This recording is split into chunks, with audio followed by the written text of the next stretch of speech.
අපි ඊළඟ තාගක් ගමු. ලොකු නැන්දා. ලොකු නැන්දා මම මේ වැඩේදි තෝරගත්තේ ලොකු නැන්දා හරහා. ලොකු නැන්දා කිව්වම මේ ෆැමිලි එකම මම කියන්නේ. ලොකු නැන්දාගේ හස්බන්ඩ්, ඊට පස්සේ එයාගේ දුව තිලිනි අක්කා, මම හරිම ආදරය කරන මගේ යාළුවෙක් වගේ ඉන්න අක්කා කෙනෙක්. ඊට පස්සේ එයාගේ අයියා නාමල් අයියා එහෙම. දැන් තිලිනි අක්කට බබෙකුත් ඉන්නවා. මට මතකයි මම එයාට කවි පොත දීලා එයාට තේරෙන්නේ නැහැ නේ කවදා හරි දවසක් කියවන්න කියලා ඉඳාගෙන මම ලස්සන මේ සටහනක් එහෙමත් කියලා දුන්නා. හේතුව තමයි මට පොඩි කාලේ අලුත් අවුරුද්දට එහෙම හම්බ වෙන්නේ මේ එක එක ඔය තුවක්කු කාර් ඇඳුම් එහෙම තෑගි. මට ඉතින් ඒවා තමයි ඒ දවස්වල තෑගි. හරි සතුටුයි. ලොකු නැන්දා එනකොට ඒ වගේ ඉන්නේ නැහැ. එයාගේ ඉන්න බ්‍රවුන් පේපර් පොතක මේ මොනවාද මේ කඩදාසි වල ඔතලා ලස්සනට පැක් කරලා එහෙම පොතක්. ඉතින් තාම මෙතන මේ ලයිබ්‍රරි එකෙත් ඒක තියෙනවා මේ ශාලාධිපති කියලා පොතක් තියෙනවා. ඒක ඊට පස්සේ සැඟවුණු දේශය කියලා පොතක්. ඒ වගේ අරන් එනවා. මම ඒ දවස්වල කැමති නෑ. මොන මගුලක්ද මේ එක්ක තුවක්කුවක්වත් ගේන්න එපැයි. නැත්නම් මේ අර පොතේ නෑ. ඊට පස්සේ මේ ටික කාලයක් ගියාට පස්සේ මට ගුරු ගීතේ පොත හම්බ වෙලා කියවද්දි ගුරු ගීතේ සාමාන්‍යයෙන් අපිට ඒ දවස්වල අපිට ගන්න දැනුමේ හැටියට තිබුණේ ගුරු ගීතයෙන් පටන් ගන්න කියවන ආස කෙනෙක් කියලා. මම දැනටත් ඒක හොඳයි. කියවන්න ආසාව ඇති කරගන්න. ගුරු ගීතේ තියෙන දේවල් වලින් දෘෂ්ටිවාදයක් හැදෙනවද කියන එක දැන් පොඩි ප්‍රශ්නයක් තියෙනවා. එහෙම කියවගෙන යනකොට මට හිතුණා මේ අනේ අරවනේ ඇත්තරම තෑගි කියලා. එහෙම තමයි මට කියවීමේ ආසාව ඇති වුණේ අපේ පවුලේ. එහෙම මේ ඇත්තරම අර මේ වැඩක් ඇති වැඩක් කරමු. එහෙමනේ සාමාන්‍යයෙන් ඇත්තරම ඒක ආයෝජනයක් කරලා හිතලා තියෙන. කියන්නේ අර හඳ වෙන්නවහම ඇඟිල්ල දිහා දකින්න නැති මිනිස්සු. එයා සෙන්ට් ජෝසප් එකේ ගම්පල ශාන්ත ජෝසප් බාලිකා විද්‍යාලයේ සයන්ස් ටීචර් දැන් රිටයර්. ඊට පස්සේ එයාගේ හස්බන්ඩ් සිරිවර්ධන සර් ගංගසිර පොලිස් ඉස්කෝලේ හිටපු ප්‍රින්සිපල්. එයාගේ දුව කොරුන්වත්ත රොයල් එකේ මැත්ස් ටීචර්. එහෙම අර මම හිතන්නේ මේ ෆැමිලිස් වලට ඒක කලින් ඇවිල්ලා තියෙන්න ඇතිනේ. ඉගෙනීමෙන් දෙයක් කරගන්න පුළුවන් කෙනෙක්. ඒක දෙන්න තමයි ලොකු නැන්දා ඒ දවස්වල මම try කරන්න ඇත්තේ. ඒක ලොකු නැන්දා මම කවදාවත් කතා කරලා නැහැ.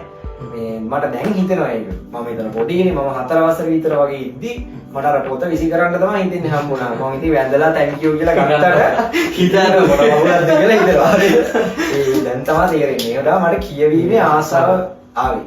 එහෙම කියවපු ඒවා තමයි මේ ජීවිතේ එකතු වෙන්නේ. ඒකයි يعني ඇත්තටම කියවන්න පටන් ගත්තේ ලොකු නැන්දෙන්. ඒකට ලොකු නැන්දේ thank you. ඔයාටයි ඔයාගේ ෆැමිලි එකේ හැමෝටමයි. බලන් කියව ලොකු නැන්දේ තමයි ලොකුම gift එක දීලා දෙන්නේ ඒ කාලේ. ඒ කියන්නේ පස්සේ කල්පනා වෙන gift තියෙන්නේ. අර මෙයා සමහර කනේ පාරවල් තියනනේ කනට ගහපුවා ඒ වෙලාවෙ දෙන්නේ නැහැ. පස්සේ තමයි දෙන්නේ. ඒ වගේ. හරිද? ඒ වගේ ඉතින් ලොකු නැන්දට රෙස්පෙක්ට් එකක් තියෙනවා මගේ හිතේ. එතකොට සර් දැන් තව ප්‍රශ්නයක් තියෙනවා. දැන් අපි හිතමුකෝ දැන් අපි එකම සබ්ජෙක්ට් එකකින් අපි ලියනවා කියනවා මේම දැන් සර්ගේ පවුලේ කට්ටිය වෙන දෝ කරානේ. දැන් තව දෙයක් තියෙනවා සර් සමහර කට්ටිය මේකට කැමති නැහැ. මේ යකා මේකෙන් නාස්ති වෙයි කියනවා. ඒක සර් කොහොමද දකින්නේ? කියන්නේ ඒක පවුලේ වැරද්දක්ද නැත්නම් ඒක කොහොමද මේ වෙන්නේ? ඒක බරපතල ප්‍රශ්නයක්. ඒකෙදි මෙහෙමයි. ඉස්ලාම් කියන මට වඩා හොඳට ඔයා ලියනවා. එහෙම හොඳ තැන් තිබිලා තියෙනවා මේ ඔයා ලියනවා කියන එක ලියන්නේ මේ රූපෝලි. ඒක වැඩි කන්සෙප්ට් එක. මගේ තව යාළුවෙක් ඉන්න ඕෂධ දිලුම් කියලා. එයාත් එහෙම කියන්නේ. එයාට එක දිගට ලියලා නෙවෙයි එයාගේ ආර්ට් එක තියෙන්නේ අර වචන දෙක තුනක් එහෙම මෙහෙම සෙට් කරලා රූපයක් එක්ක හරි මොනවා හරි එහෙම අර ඔයාගේ ආර්ට් එක එහෙමයි. හරි දැන් මේක වුණත් ඔයාගේ ආර්ට් එකක් නේ ඒ වගේ තියෙනවා. හරිද? මේ ලියන එකට කවුරු හරි කෙනෙක් කැමති නැත්තම් ඒක මේ පවුලේ අයද කවුද කියලා බලන්න නැතුව ගත්තොත් එහෙම ඉතින් මට මේ වෙලාවේ කියන්න එන වචනේ තමයි ඒක එයාගේ අවබෝධයේ ප්‍රශ්නයක්. ඒ කියන්නේ එයාට තේරෙන්නේ නිකන් ලියන එක මේ මොන මගුලක්ද මේ ලියලි ඉඳලා හරියනවද එහෙම කියලා. එහෙම නෑ.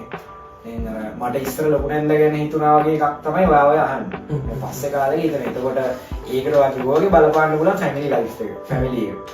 එතකොට තමන්ගේ ගෙදර මිනිස්සුන්ගේ තියෙන අත්දැකීම් එක්ක මෙහෙම වෙන්නත් පුළුවන් නේ දැන්. තමන්ගේ අම්මා තාත්තා මගේ අම්මා තාත්තා හොඳට ලියන කියවන මිනිස්සු. හැබැයි එයාගේ ජීවිතේ කොහේ හරි තැනක වැරදිලා තියෙනවා වෙන්න පුළුවන්. ලියලා කියවන දේවල් වලම ඉඳලා. එතකොට ඒ අත්දැකීම අපිට දෙන්න හදනවත් දන්නෙත් නෑනේ මේ අපිත් ඔක කරා ඒ වුණාට ඔක හරියන්නේ නෑ වෙනාතක් බලාගනින් කියලා කියනවා වෙන්නත් පුළුවන්. එහෙමත් නැතුව නිකන් ඔහේ කියනවා නම් ඇත්තට මේක අවබෝධය සම්බන්ධයක් මේ අවබෝධයක් නැති ප්‍රශ්නයක් තියෙනවා. ඒකත් එක්ක තමයි මට හිතෙන්නේ මේ ඒකට අධ්‍යාපනය බලපානවා. අධ්‍යාපනය බලපානවා, ෆැමිලි බෑග්ග්‍රවුන්ඩ් එක බලපානවා. හැබැයි මං කියන්නේ එහෙමයි කියලාත් නතර වෙන්න ඕනේ නෑ කියනවා. ඒ කියන්නේ ගෙදරින් බෑග්ග්‍රවුන්ඩ් එක හැදෙන්නේ නැත්නම් අර සිද්ධාර්ථ කුමාරයා මේ ගෙදරින් අවශ්‍ය දේවල් ටික හම්බුනේ නැත්නම් ගියානේ අභිනිෂ්ක්‍රමණය කරලා. ගෙදරින් මේ පැනලා ගියානේ. ඊට පස්සේ නේ එළිය හම්බුනේ එක එක දේවල්. ඒ වගේ සමහර එළිය සමාජයේ තියෙන්න පුළුවන් නේ ගොඩක් දේවල්. මටත් එහෙම තමයි හම්බුනේ. ගොඩක් දේවල් දැන් අපේ අම්මට තිබුණේ මම පොතක් කියවන්න ආසයි නම් කොහෙන් හරි සල්ලි එකතු කරලා ඒ පොත ගෙනත් දෙනවා. ඊට මේ පොත ASCII තියෙන්නේ මොනවද? ඕක මෙහෙම කතාවක් තමයි තියෙන්නේ කියලා කියන්නේ එයාට ලොකු අවබෝධයක් නැති වෙන්න පුළුවන්. හැබැයි මේ පොත කියවලා එළියේ තියෙන ලෝකේ දැනගෙන ඒකින් තාතා මිනිස්සු අඳුරගෙන එහෙම අර එළියේ සමාජය ASCII තමයි ඒක තියෙන්නේ. ඒක එහෙම තමයි කියන්නේ. මේ අපි මේ වටේ තියෙන අපි ඇවිදින කරන හැම දෙයක්මත් මේ මොකක් හරි චරිතයක් තියෙනවානේ හැම මිනිස්සෙකම. ඒවා ලියන්න ගන්න පුළුවන්. දැන් මේ දවස්වල මම ලියන පොතේ ඉන්නවා එහෙම මම නිතර දැකපු මිනිස්සෙක් ඉන්නවා වෙන නමකින් ඉන්නේ. එයා ඉන්නවා ඒ පොතේ. ඒතකොට එයාගේ චරිත ලක්ෂණ ටික හැදිලා තියෙන්නේ ඒ මිනිස්සයාගේ මම ගත්ත දේවල් වලින්. ඒ වගේ. එතකොට ෆිල්ම් එකක් ආවදුනත් දැන් ඔයාලට හිතන්නකෝ ආ ස්ක්‍රිප්ට් එකක් ලියනවා, ආ ඩිරෙක්ට් කරනවා, ඔක්කොම කරනවා. එතකොට අවිනෝග නළුවෙක්ගේ චරිතයක් හදන්න ඕනි කියලා මේ හිඟන්නෙක්ගේ චරිතයක්. ඒතකොට ඔයා ඒක ලියාගෙන යද්දී ඔයා හිඟන්නෙක් දිහා එළියෙන් බලන චරිතයට වඩා අර ප්‍රොෆෙසර් රත්නපාල සර් අවුරුදු ගාණක් හිඟන්නොත් එක්ක ඉඳලා නේ යාගේ රිසර්ච් එක ලියන්නේ ශ්‍රී ලංකාවේ යාචකයෝ කියන. ඒතකොට අර එයත් ඒ විදිහටම ඉඳලා ගන්න එක්ස්පීරියන්ස් එක අපිට ඉතින්ද ගිහිල්ලා මේ මිනිස්සයාව ආශ්‍රය කරලා ගත්තොත් තමයි ඔයාට ඒ චරිතය ඇත්තටම ලියන්න පුළුවන්. නැත්තම් ඔයාලා හිතින් ෆැන්ටසයිස් කරන් ඉන්නේ කියන්නේ ටීවී එකකින් රේඩියෝ එකකින් අපි දැකලා අහලා තියෙන හිඟන්නවා තමයි අපි ලියන්නේ. ඒක හරියට නිකන් මේ අර පුංචි කාලේ අලියෙක් අඳින්න කිව්වම අපි ඔක්කොම අඳින්නේ අර මේ මොන්ටිසෝරි ටීචර් අපිට හරහට මෙහෙම අඳින්න දුන්න අර නැට්ට මේ පැත්තෙන් දෙන හොඬ වැල මේ පැත්තෙන් දෙන අතර මෙහෙම තියෙන අලියාවනේ. ඒ අලියා තමයි අඳින්නේ මේ ඒ වුණාට අලියාව ඉස්සරහින් අඳින්න පුළුවන් ඕනම් පිටිපස්සෙන් අඳින්න පුළුවන් එහෙම තියෙනවා. ඉතින් අර ඒ ආර්ට් එක හැදෙන්නේ එහෙම තමයි. ඒතර ඔය ඇහුවේ ගෙදරින් කොහොමද පසුබිම හැදෙන්නේ කියලා. ගෙදරින් පසුබිමක් හැදෙනවා මෙහෙම වුණා. අඩුව තරමේ ඔයා හරි මම හරි කවුරු හරි කෙනෙක් ඒ කරගෙන යන දේවල් වලට නිදහස දෙනවනේ. මුට මේකෙන් යමක්කමක් කරන්න පුළුවන් ඇති කමන්නේ වගේ කරපු දෙයක් නිදහස හම්බුණත් ඇති. ඊටු ටික අපේ අතේ තමයි තියෙන්නේ. කියන්නේ අතර දෙයක් දුන්නා ඔය කරට දාගන්න දැනගන්න ඕනේ වගේ එකක් තමයි මට හිතෙන්නේ. ඒක වටිනවා. ඒ කියන්නේ අතරින් හොඳ නැහැ කිසිම දෙයක් නිසා. අතරින්නත් එපා.